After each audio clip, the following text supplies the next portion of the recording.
Once upon a time, BuzzFeed made a few videos in which women asked questions to men and black people asked questions to white people. Some people had an issue with this for some reason, and unleashed their wrath onto BuzzFeed for all to see. Shortly thereafter, a meeting of some other people, henceforth called The Rationals, was called by T.J. Kirk, the amazing atheist himself, to petition BuzzFeed and the larger gynosphere for a redress of grievances which they called questions white men have for SJWs. This video is, as I said, a meeting of several of YouTube's most popular anti-feminists and anti-SJWs, standing firmly together in their whiteness and their manness.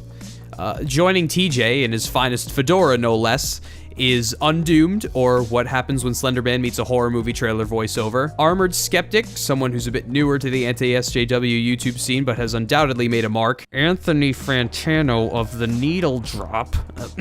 Excuse me. Atheism is Unstoppable, everyone's favorite militantly anti-theist kangaroo, Sargon of Akkad, because of course. Dusty Smith, the resident country boy of the crew, Chris Raygun and Crouten T, two people whose content I've not actually watched before, but who I believe I can infer a few things about by virtue of them agreeing to be in this collaboration, and Mr. Repzion. Not much to say, it's Mr. Repzion. Well shit guys, this is a pretty stacked roster we have here. My only complaint is that they seem to be lacking in the department of people with fursonas and PhDs. Do you even care about diversity? I'm not going to take the time to give every question in this video its own unique answer. There's only so much time in the day, and if I gave this video the same treatment I gave the Resist Supercut, it would just get really redundant after a while. Also, a lot of these questions aren't really meant to be answered. A lot of them are rhetorical, just like in BuzzFeed's original videos, and a lot of them are just jokes. Really painful jokes. Have you guys tried drinking this shit? It's great. Instead, I'll be looking at the unifying themes of a lot of these questions, and I'll arrive at what I think are some pretty interesting conclusions. Links to any websites I mention, as well as a few YouTube videos, will be down there if you want to check them out. One of the fundamental issues I take with a lot of YouTubers who are against feminism is that they treat feminism as a monolith.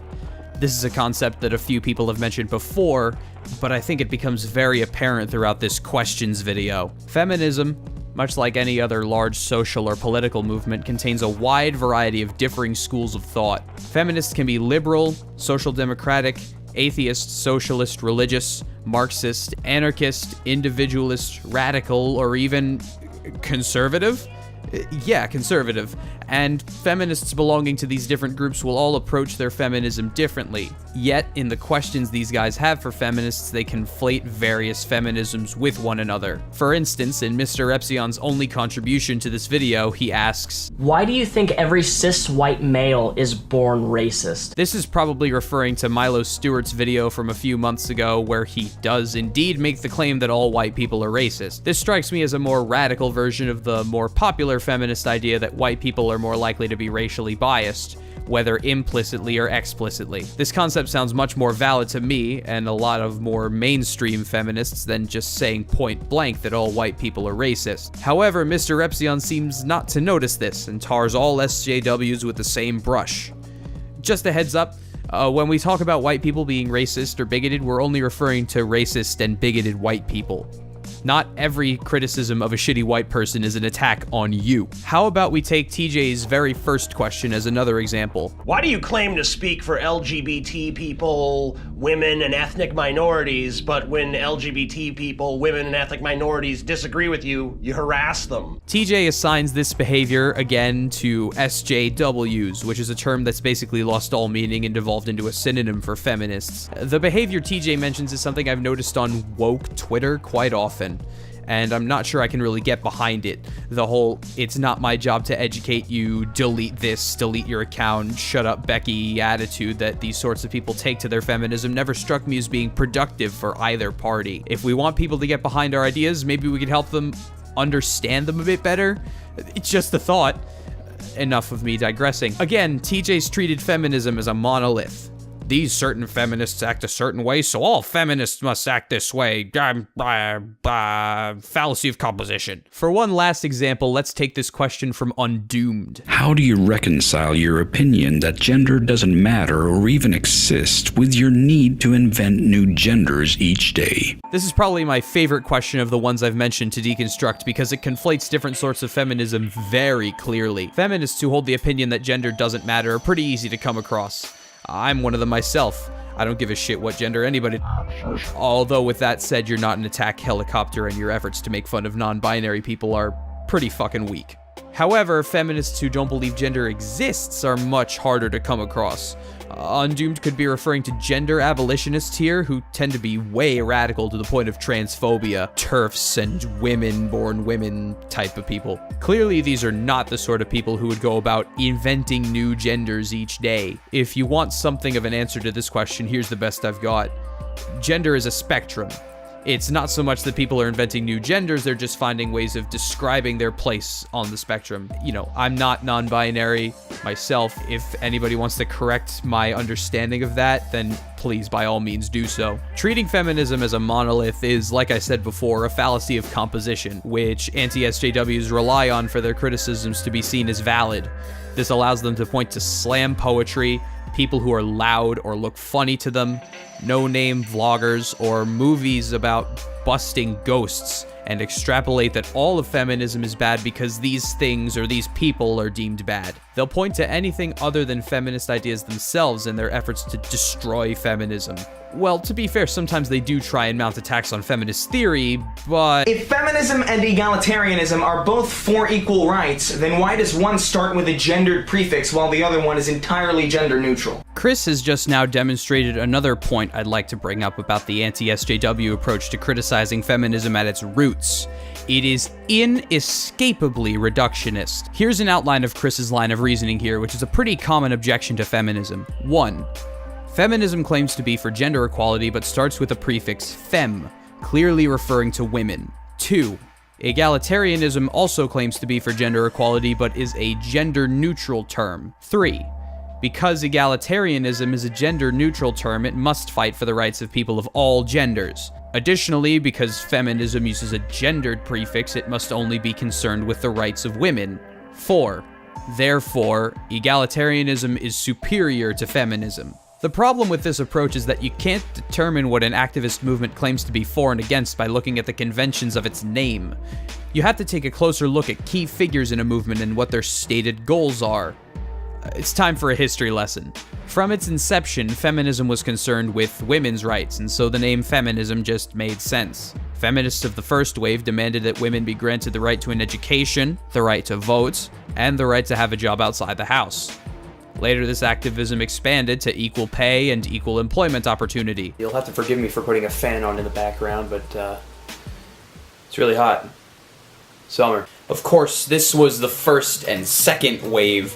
By the time the second wave wrapped up, men and women were pretty much equal in law. So, third wave feminists swooped in to try and focus on not just women's legal rights, but their treatment in society. Additionally, the decision was made not to just focus on the treatment of women, but also to collaborate with other movements and focus on the treatment of people of color, LGBTQ people, and so on and so on. And they decided to focus on how the treatment of these different groups might overlap with each other, and how these different oppressions could possibly amplify one another. For example, what sorts of discrimination would a white, cis, straight woman face versus a black, queer, trans woman? This principle of modern feminism is called intersectionality, and it is by far the most inclusive form of feminism that has existed in the movement's entire history. Was that a bit of an info dump? I'm sorry, but I think it was necessary to illustrate that feminism's been around for a long time, and that the activism and academia surrounding it have gotten pretty complex. Yet, here come the rationals and their critical thinking skills, which are often applied fairly well when it comes to debunking creationists and flat earthers. After all, their arguments are pretty easy to pick apart, but are often lost when approaching feminism for some reason. Listen to an anti-SJW give their definition of patriarchy, and you'll see what I mean. So when a feminist says to the uninitiated that we live in a patriarchy, they're thinking that a patriarchy is a form of social organisation in which the father is the supreme authority in the family, clan, or tribe, and descent is reckoned in the male line, with the children belonging to the father's clan or tribe. And by the second definition, this produces a society, community, or country based on this social organisation. This is going to sound quite counterintuitive to anyone who lives in the Western world, and they'll probably take to Google to see if they can find any kind of evidence to corroborate the feminist assertion that we live in a patriarchy. And read as his fans further demonstrate their reductionist thinking on this subject, and you'll continue to see what I mean. Because when I think rational, I think of defining the feminist concept of patriarchy with the layman's definition of patriarchy and then concluding it doesn't exist based on the wrong sense of the word. Have a golf clap. Let's look at one more example of reductionism, this time from Atheist Rue. Here's a question. Are you aware that the present is not the past? I'm not kidding. Are you familiar with the concept of linear time? Because you seem incredibly comfortable traveling back through time to talk about how bad things were for women, or black people, or whoever. And then by using some form of SJW magic, you then claim or imply that those problems in the past exist today. Are you aware that this trick that you're doing is not working?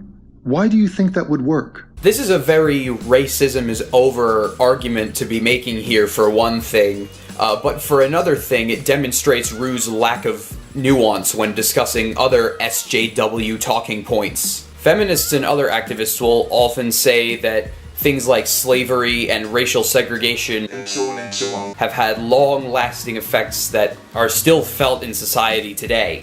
This is something I tend to agree with. There's still racism even though the Civil Rights Act was signed into law in the 60s, and there's still discrimination against women even though, as I said before, they're pretty much equal in law with men outside of abortion rights, for one thing. However, Rue builds a straw man by saying that SJWs are claiming that the oppression of women and slavery are still having effects the way they did 200 years ago today. And he knocks it down by wondering whether they understand the concept of linear time.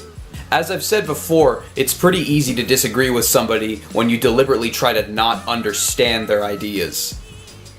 What are you afraid will happen when you leave your safe space? Your continued attempts to silence all opposition only serves to insulate your bubble even more and maintain your echo chamber. What is your favorite song to sing really loud when you're confronted with a different point of view? Row, row, row your boat gently down the street! Have you ever been told to go back to your safe space before? This has always been an interesting talking point for anti-feminists. I personally don't claim membership to any safe spaces, but I think the idea behind them is pretty solid. The idea of a safe space is that it's a space, often on a college campus, for people to be able to express themselves without being antagonized and come together in unity and solidarity in some shared experience. LGBTQ safe spaces are unified by their members' experiences with homophobia and transphobia, among other bigotries. Safe spaces for people of color are unified by their members' experiences with racism. You get the idea.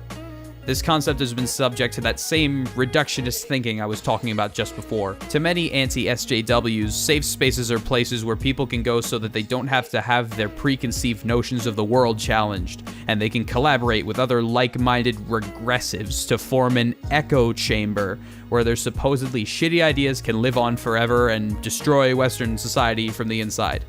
Well, that might be a bit of a leap in logic, but by the way the rationals talk about them, safe spaces sound like a pretty big deal. It does sound kind of scary to me, actually. The idea that a group of people would congregate together over a set of faulty beliefs to form a hive mind or a mob and go around telling people they're wrong and being all condescending and using fallacious arguments to convince people they're right and virtue signal about how right they are all the time, and anyone who disagrees with them is a cuck or a regressive wait a minute. I'm not talking about the same people Carl is, am I? The anti-SJW community believes that a safe space is little more than a glorified echo chamber. Maintain your echo chamber. The problem with this is that if you define a safe space in this way, you start to see safe spaces everywhere. However, I've decided to not give any merit to that definition of safe space, so here we're going to be looking at a lot of echo chambers right here on YouTube. These are safe spaces only in the way that r/the red pill or conspiracy theorists are. First of all, let's take a look at some low-hanging fruit. White nationalists. David Duke, Black Pigeon Speaks, and Varg Vikernes have all amassed a pretty decent following on YouTube based entirely around being fucking neo-Nazis. This sort of outright racist rhetoric is usually roundly criticized by all manner of politicians and activists, and yet here it is. It's found a home on YouTube. Just take a look at these comments on Black Pigeon Speaks' video about why he believes Black Lives Matter defends criminals and thugs. Varg's a bit more obvious than Black Pigeon Speaks, though. I mean, he's a fucking murderer and a survivalist and a pro-European, and he hasn't made good music since 1996. And even more obvious than Varg is David Duke, once a member of the American Nazi Party, once a Grand Wizard of the Ku Klux Klan, and always a consistent white nationalist, Holocaust denier, and anti-Semite. Everyone from Ronald Reagan to Stephen Colbert has openly condemned or mocked this guy, so you'd think there'd be an internet hate mob up his ass on YouTube, right? Wrong! Duke's videos on this website have amassed a following of over 70,000 people, most of whom actively foam at the mouth with similar propaganda to that of Godwin's Law. Also, he's running for Senate now, and he's definitely got a few people on his side at the minimum. If these three people in the community they've helped to foster don't constitute an echo chamber, I don't know what does. Why do I bring this up? Well, for one thing, I think it's necessary to demonstrate that echo chambers exist far outside of SJWs or the left or third wave feminism or whatever you decide to call it today. White nationalism is something that I hope many of the rationals would be quick to call out, and maybe they'd agree with me that the communities centered around these three guys are fitting of the label of echo chamber. However, I think we'll probably start disagreeing in just a few moments. This might be the one thing that I want anybody who watches this video to come away from it realizing or knowing or having heard. So please stick around even though I've probably gone on for way too long. I'm not about to say that the people in this video are supporting white nationalism or that their politics come even close to white nationalism or anything like that. What I am about to say is that the way that these guys and their channels operate has struck me as intriguing, to say the least. About 5 years ago, The Amazing Atheist was the top dog on the anti-feminism scene. I don't even think the term SJW existed around this time. However, he usually balanced this out with a regular stream of more progressive content, if you can call it that. Calling Papa John a piece of shit for being a shitheel to his workers, or defending the rights of trans kids and otherwise being pro-LGBT and socially liberal, outside of repeatedly calling women bitches and cunts. Sometime later, newer people popped up in the anti-feminism scene with slightly different leanings. Minarchists, classical liberals, and conservatives began to dominate the scene. All of this is to not even mention the rise of the men's rights movement, a group which has had a noticeable influence on anti-feminist discourse, whether some anti-feminists wish to admit it or not. Now, liberals like TJ have not always held a good track record of dealing with these sorts of people. He's made his fair share of videos against Donald Trump, free market libertarians, and the GOP. However, he's put these differences aside in recent years to make connections with people I think he might have been less kind to in his early days. This is a theme I've noticed on a lot of anti-SJW YouTube and even in modern politics. Refusing to call people out on their bullshit because you have some shared common interest you don't want to stomp on. I believe TJ's done this sort of thing for the sake of preserving a truly colossal anti-feminist echo chamber right here on YouTube. Yup, here we fucking go. Here comes the disagreement. The nature of anti-feminism on YouTube is such that it breeds a hive mind mentality by necessity. No matter how many anti-feminist channels pop up on YouTube, their rhetoric seems to be largely the same. I bet I could probably sum up the views of every person in this video just by describing one set of beliefs. With that said, here's one set of beliefs I think could probably be applied to every person in this video. Feminism used to fight for true gender equality, but now thanks to the third wave of feminism, it's been hijacked by female supremacists. Feminists nowadays believe that all white, heterosexual, cisgender men are privileged, racist, sexist pigs. They perpetuate a constant victim mentality in the minds of women. Their social justice identity politics rely on tactics such as censorship and defamation and are in direct conflict with values such as free speech. They're too busy inventing new genders and sexualities to realize that no one is taking them seriously outside of their little special snowflake club. They are impervious to reason and are busy self-congratulating in their echo chambers and do not have any grasp on— wait. Damn it, that was Sargon's tweet again, wasn't it? I should hope that's fairly accurate. That paragraph probably reflects a lot of my own anti-feminist views from a few years ago fairly well, and I can definitely spot a lot of these themes running through the videos of all 10 collaborators on this video. However, that leads me to ask something. If the way these 10 guys view feminism can be described in less than 30 seconds, then why do there have to be 10 of them, or even more outside of them, to convince people of why feminism is bad? To paraphrase Albert Einstein, and H-Bomber Guy on Ask FM, I'm so sorry, please forgive me. If feminism was this poisonous, you'd only need one person to disprove it. A lot of the questions these men had for people like me have been asked before by other members of this same video. Chris Raygun's dilemma about feminism versus egalitarianism, TJ asking what the deal is with all lives matter, Undoomed wondering why feminists don't acknowledge that Islam is true rape culture and the world's most misogynistic ideology, and Armored Skeptics, do you want women to be equal or a protected class thing? I've seen these sorts of questions intermingling across the borders of the content of all 10 of these guys, and they seem pretty uniform in their agreement on the answers. Not only are these guys all in agreement about feminism, but so are their audiences.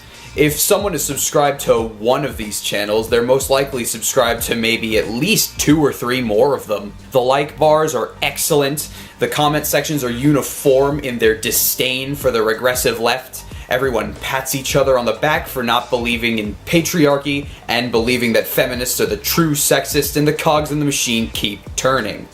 However, on the other side of things, feminist videos that come under the scrutiny of an anti-SJWs lens are often destined to dogpiling and harassment. The dislikes flood in and comments fill with ad hominem attacks, bigoted trolling, and suggestions of suicide. This sort of response has caused some feminist content creators to disable their comments, at which point their detractors ask why they can't take the criticism they were never receiving in the first place, or even delete their videos, or shut down their channels entirely. This doesn't strike me as the behavior of rational, free-thinking skeptics who are open to different points of view.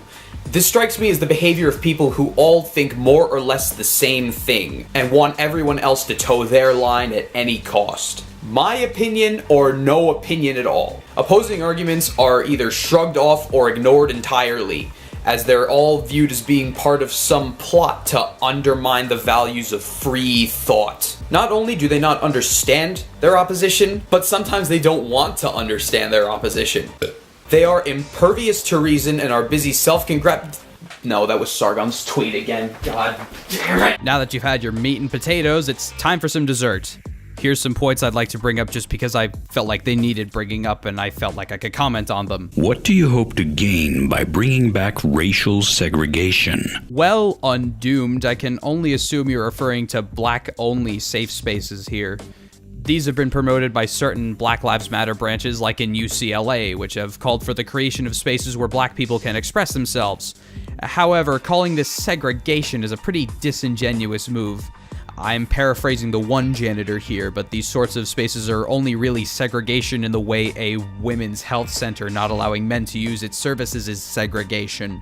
You're only using the term segregation because, for one thing, it sounds scarier than it is. And for another thing, you're trying to make it seem like you're on the side of the civil rights movement which opposes racial segregation, but people who shared your exact politics in the 1960s were tripping over themselves to defend it. Chris, you're up next. So if a drunk man sleeps with a drunk woman, the woman is incapable of giving consent, but the man is? I haven't been able to find a discussion of consent where it was claimed that only drunk women are incapable of consenting to sex. On almost every website where I could find any discussion of sexual consent, something along the lines of the phrase, an intoxicated individual is incapable of giving consent, has been used. Individual, not woman. So to answer your question, no. Here's one from Skeptic. In your version of equality, will white men ever have a voice in society, or will white men always be too privileged to participate in discussion? Well, white men certainly have a lot of voice in society right now. Do you mean to say that they don't? Or that there's a large group of people who say they shouldn't? I believe white men should certainly participate in discussion if they feel like they have something noteworthy to say. I'm a white man in a discussion about feminism right now. Strangely enough, I have some disagreements with the way some feminists use the concept of privilege as a way of keeping people who look like me out of their discussions. Like I said before, if we want people to understand where we're coming from, maybe we could start by letting them in more openly. However, privilege is still an important thing to deal with. It can shape the way certain white men approach conversations about social issues, and sometimes their opinions are less than welcome. To be more direct about your point, though, if the goal of feminism is the end of patriarchy, then that would also mean that the goal of feminism is the end of male privilege. So, at some point in a post-patriarchal society, I would expect that men, white or otherwise, would part ways with the privilege they currently hold and would become not too privileged to participate in discussions. Do you really think you can spend your entire life in a state of perpetual emotional immaturity?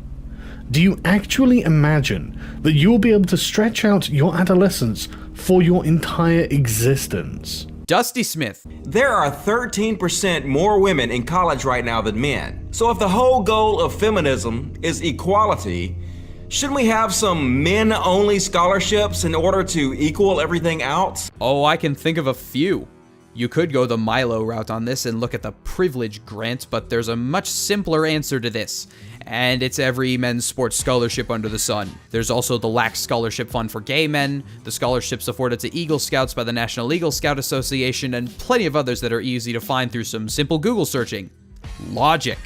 TJ. Why do you feel entitled to control what artists and entertainers are allowed to express? Why do you think your sensibilities should be placed above the sensibilities of actual creators? It's not so much that we feel entitled to control the content of media. We just wish some comedians and writers and artists would keep in mind the fact that sometimes jokes can be marginalizing and can feed stereotypes that serve to ostracize people by misrepresenting them. Also, I love your use of the term actual creators, as if feminists are somehow lesser in the grand scheme of creators. Alright, if I keep responding to these, we'll be here all day, so one more. Eeny, meeny, miny, Crouten tea. What makes you think that the power of censorship that you are so desperately trying to establish now will at no point be used against you? The charge that social justice politics constitutes censorship has always puzzled me. This came up a while ago when two literally who's went to the UN and talked about how harassment of women online has ramped up quite a bit lately. Anti-SJWs everywhere cried that they were trying to censor the internet by getting rid of sexist trolls. It also came up when Milo Yiannopoulos was banned from Twitter for inciting the mass harassment of Leslie Jones. He claimed that Twitter was violating free speech and starting a war on conservative points of view and the same shit he says every other day. As if it were Twitter's fault he violated their terms of service. Anyway, it seems like in most cases where SJWs are trying to censor things, it's just a mountain being made out of a molehill by rational, free-thinking skeptics who tend to all think pretty similar things. So much for free thought. Personally, they're not fooling me, considering one of their most popular spokesmen made a petition that basically constituted censorship of a whole field of academia. Really starting a dialogue there, aren't we? Really crusading against censorship, aren't we? So, what did these questions for SJWs teach me about YouTube anti-feminism anyway? Well, honestly, not a lot that I didn't already know. A lot of these questions aren't very new, and some of them were just kind of baffling. When I'm singing along with rap music, is it okay if I say the word nigga? I didn't really want to provide too many straightforward answers, since my goal was really to just talk about the nature of anti-SJW talking points. This collaboration just worked out well as a framing mechanism for this topic, which is one I've wanted to talk about since I started making these videos a few months ago. Consider this my most definitive work up till now, I suppose. Here's my big takeaway.